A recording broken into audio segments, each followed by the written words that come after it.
Hello and welcome to day 31 and congratulations for getting to the end of January. However way you've done it, well done you. You're probably going to need a block or whatever you're using for that and a belt of some description. We're going to do back bends, but obviously we're going to do some preparation. So let's start the 20 minutes. So to a wall in Tadasana. Big toes and heels and that lift and openness, and the shoulder blades moving in and down, tailbone connected to tummy. Okay, fingertips to the wall and bend forwards at the hips now. Classically you'd have your feet together. If you want to have them hip width apart for this, that's fine. Uttanasana, tummy lifting, back of the neck long. Ideally your hips over your ankles, I think that's probably it there. But you really do need a wall if you're... Okay, and lengthen. And allow yourself to come forwards and down. Oh, and I don't know if you can hear those clicks. And then bend the knees and come up. And okay, Urdhva Hastasana, Tadasana, Urdhva Hastasana, Utkatasana, Urdhva Hastasana, and Tadasana, mountain pose.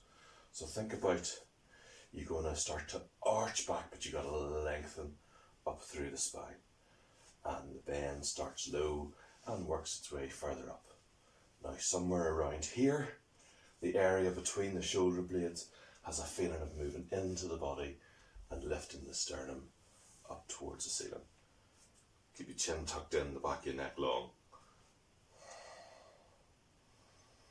So your neck is also arching, it's not getting to a point where this is just hinging like that.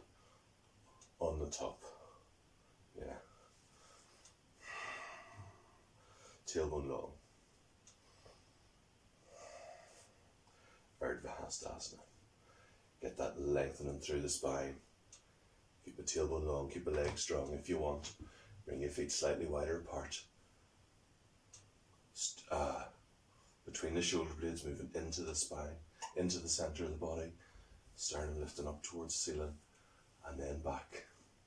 Urdhva Hastasana, ideally arms in line. Chin controlled, don't let it poke forwards, don't let it drop back. And forwards, bring the hands down. We're going to do Trikonasana, but try and keep that beginning of that openness in the top. In the whole of the chest. Lengthening, lengthening. Into the full pose. Get that rotation and the length. Head in line. Active legs. Whoops. And come up, opposite side. Just once on each side. So heel to heel, heel to instep alignment. Or move that back for a broader base. Seem to have variable ways of where front is. You know, I'll say front, having changed it through 90 degrees from where it was a minute ago and not told anyone.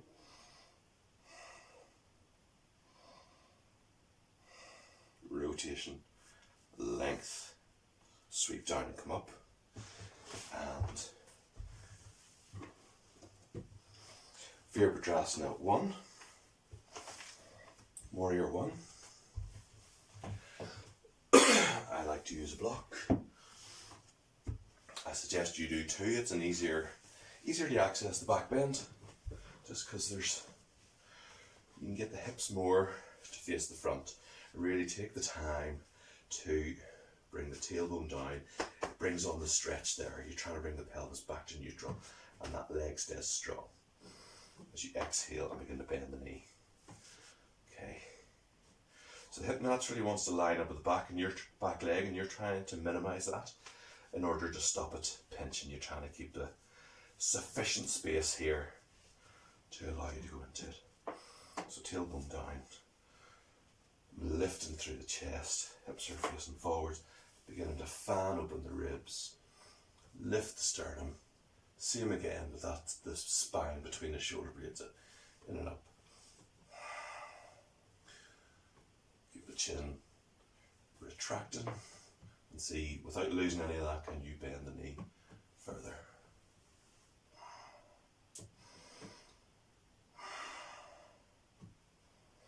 And opposite side. So, no slouching from here on in, okay? Up and open. Get your distance, get your estimation of your distance. Back leg strong and pushing into that back heel. Hips towards the front edge. I've got thumbs there, elbows in, tailbone long. Really trying to minimise that sort of tilting forwards.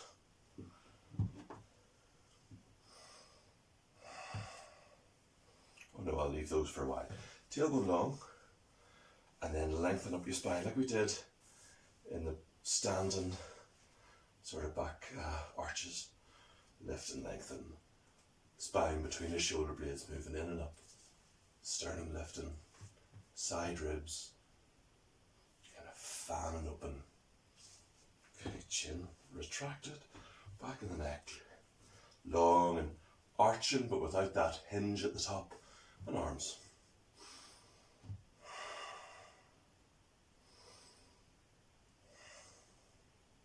Down. Once more each side.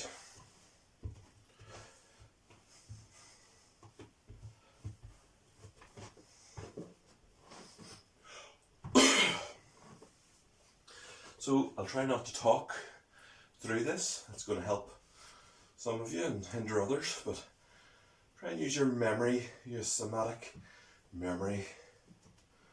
Yeah. Your body has just done this, let it explore. Yeah, let your mind wander around. Your hips level, it's your back leg working, it's tailbone down. Can't help myself. Okay, begin that back arch, lengthen through the spine. All the same instructions as before. And can you drop any further into it? Can you be any stronger in the back leg and the arms?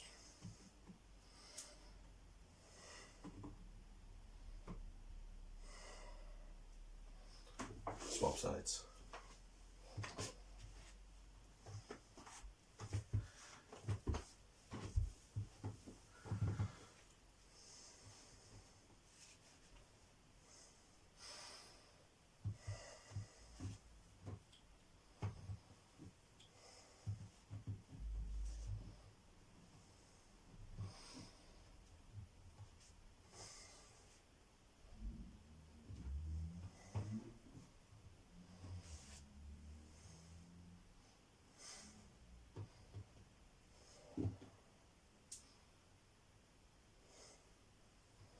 And out.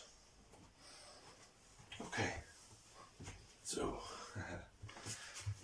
try and avoid the forward bending. So Setu Bandha, which is bridge. So from the floor, we're doing this as the active style of the pose.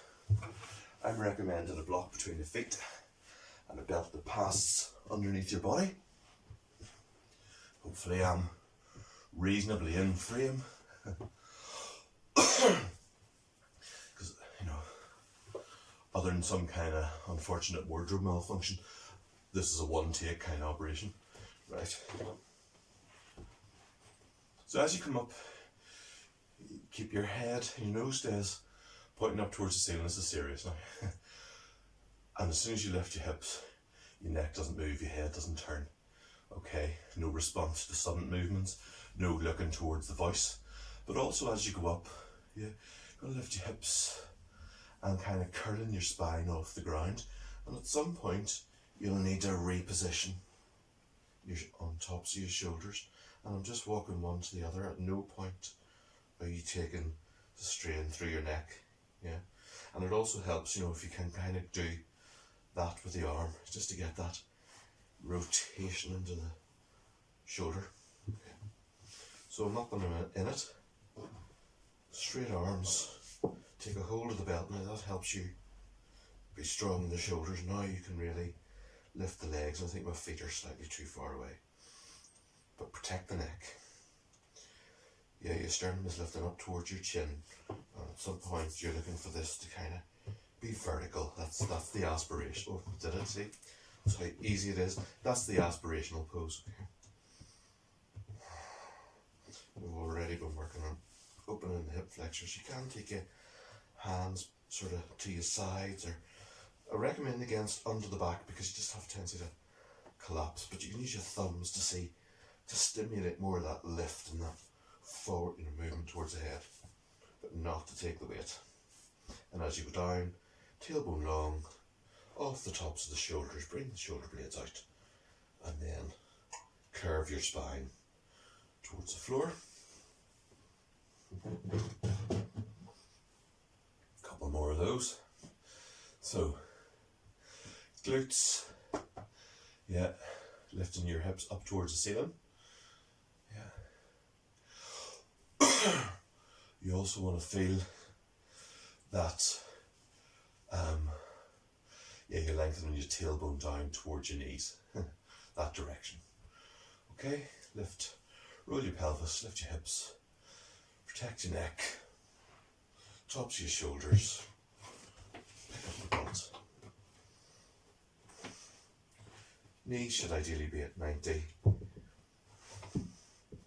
Gets better than the last time, and we're not quite sure what's going on. Lift your hips high, squeeze your bottom, and then also lengthen your tailbone away from you. So for me, that's really bringing a stretch through the whole of the quads on the fronts of the thighs. Going to reposition on my shoulders. And then uncurl, take your shoulder blades out, flat at the back, uncurl your spine, curl your spine towards the floor. Take a couple of breaths. One more time. Remember, any niggles, so either ease off, and if that fixes it, work there, and if that doesn't fix it, change it for something else. And maybe today's not your day for back bends. That doesn't mean that tomorrow won't be either.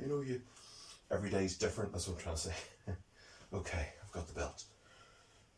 My head supported, nose pointing up, and it doesn't move from here. Lift my hips up onto the tops of the shoulders. And I'm lifting my sternum towards my chin, trying to keep my knees in line with my hips, not letting them go out like this. Lengthen the tailbone away. That's better. Can really feel that in the back. And then also lift. So you kind of do one, lengthen the tailbone and the lift of the drops.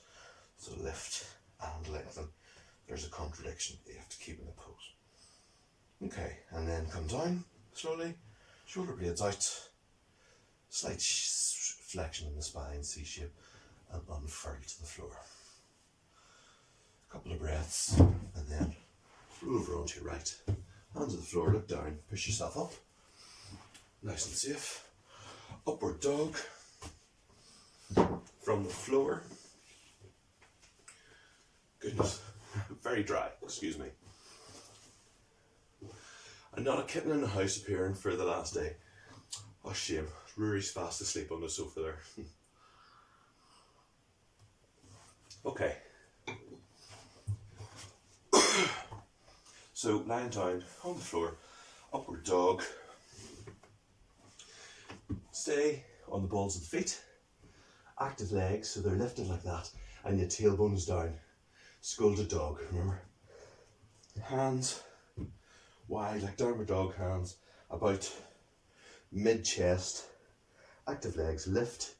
Follow your gaze. Now don't crane your neck. Lift your sternum. Feet are sliding back there, that's fine. Now I think I've got to my maximum there, and I'm going to straighten my arms and take it all off the ground. And you're trying to bring your side ribs through between your arms. Back of the neck long. Legs strong. Okay.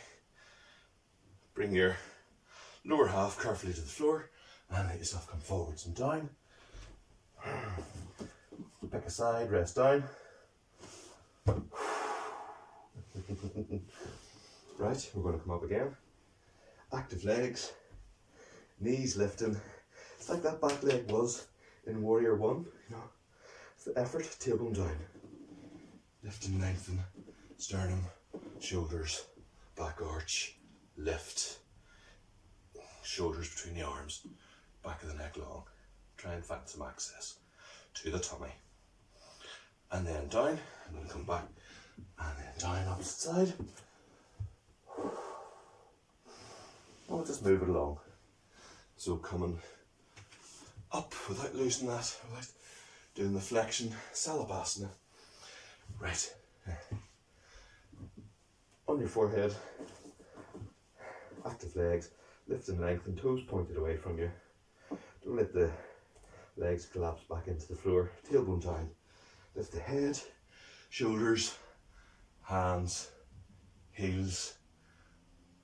If it's pinching, yeah, ease off it and think lengthening into the sternum. You're not hinging back, you're lengthening through the whole of the spine. Hands lifted. I feel that that's perfectly horizontal. I don't even know if is that. Answers on a postcard. And down. One more time. And try not to talk, but start with your forehead on the floor, long and strong legs. Scolded dog.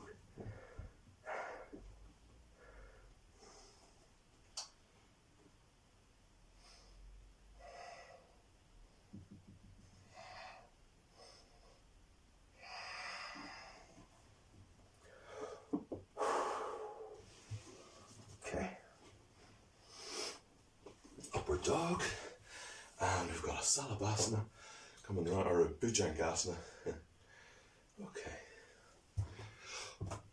Bhujangasana. Remember, very easy to get yourself in trouble.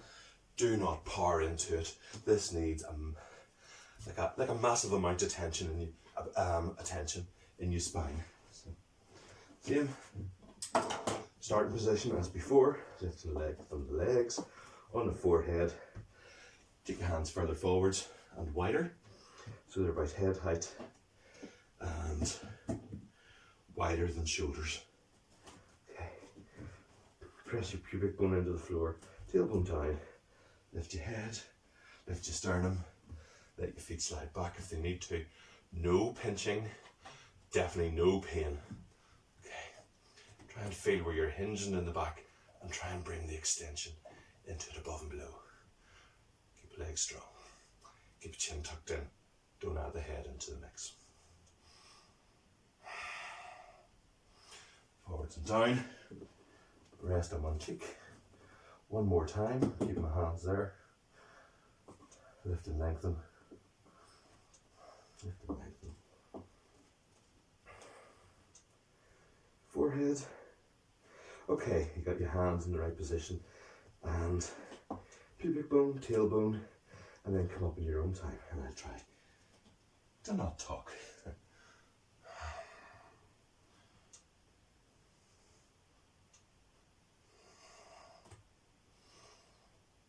You know, it's good practice maybe to come down a little bit and see, can I get more activation in that lifting, lengthening, and then arching.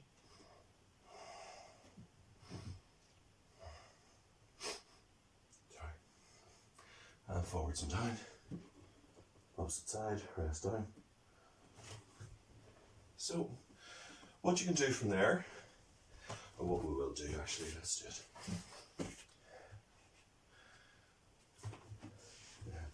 Used to go to a teacher in Lisburn, Paddy, if you ever see this, how are you? And he said, best antidote to a backbench class, half a dozen bottles of Miller. It was all the rage at the time. Sternum lifted. Inhale, lift, exhale.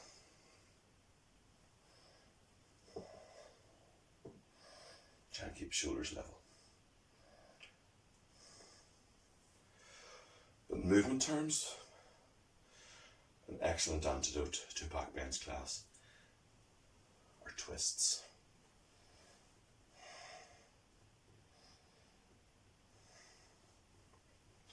So I'm conscious of those ribs sticking out. I'm going to try and straighten the torso up. I'm using the cat tree as a handy turning device. I go much further into these than I have done in any other of the classes, just because, yeah, the spine's long, the spine has space to move, it's warm, and it's willing to move.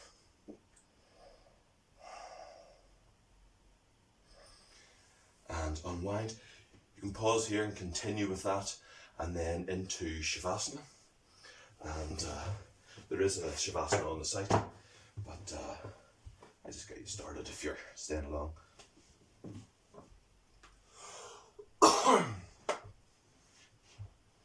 Onto the flats. Shoulders flat on the floor. Lengthen one leg, lengthen the other. It's initially like a Tadasana mountain pose, but flip through 90 degrees onto your back. Tailbone long. Now with the next few exhalations, just let go. Let go of the legs, make sure they roll out to the sides. Let go of the tummy. Let go across the shoulders and the arms, let go of the weight of the head. Remember that instruction about your chin. Take the time to correct that, honestly, it'll make a difference in the long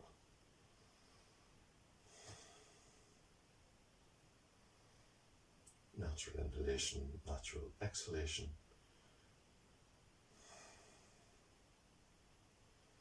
And I'm going to remain in Shavasana for a few more minutes, and if you have time, please join me and come out in your own time in the usual way.